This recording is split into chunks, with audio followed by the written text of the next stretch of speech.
bills that have gone up to the state legislature, the federal legislature, and we see that it's slow. It's not answering the cry that we have for the injustice as it concerns police brutality and police reform. And so the Honorable Elijah Muhammad has taught us is that we cannot live in peace after 400 years of our blood, sweat, and tears in this country.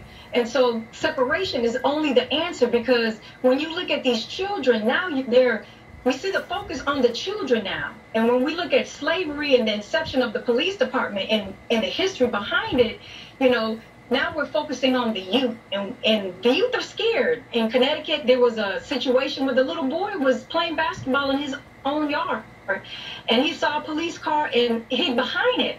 And so, of course, there is evident fear of the police, and our children are weighing, dealing with the burden of that. All right, Damien, let's hear from you.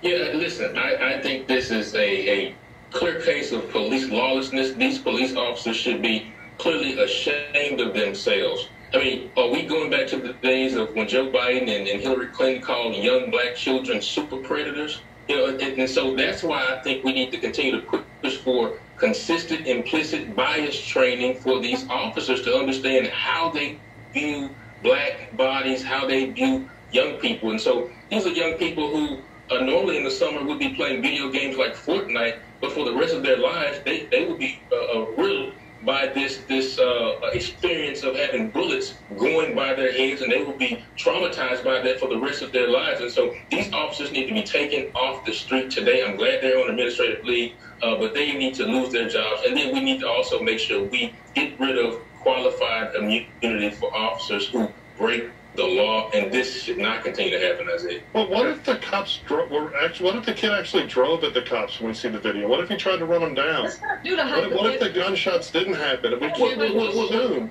And for you to argue that this is a racial separation, it's just a 9-year-old. We don't need to separate because of race because an anti-Semite said so. And we can't simply believe, we need to see the cameras. The fact that you said we need to separate by race is so offensive. It's so low information, undereducated. Black men, black women will never receive freedom, justice, and equality, and especially with the police department, who's adamant against police reform. The police union are the ones who's standing against these bills. We have seen a greater tide for police reform in America today than ever before. And I think the police were probably very, very wrong in this situation, but we can't make an assumption, and that's why we need to see the cameras.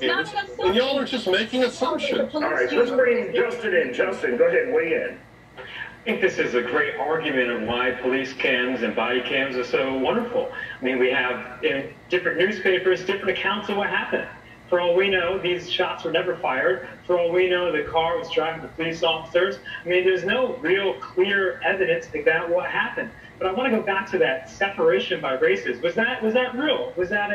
Did you really mean that, Sunita? Did you really mean that? No, I absolutely meant every word of that, because first of all, we were brutally brought to this country under violence. We endured violence for 400 plus years, and now we're watching the violence and the terrorism against the black man and the black woman and the child and live televised and live. So when you talk about body cams, we've seen time and time again the police brutality against the black men and women. Okay, I heard you. All right, let's hear from Justin. Go ahead, Justin. If we try to name one region on Earth where there's never slavery, where there's never oppression, it wouldn't exist. The whole world was covered in bad situations for many, many years. And to think that we have to be divided instead of united in America and this year is ridiculous. It's absolutely ridiculous. Together we should stand.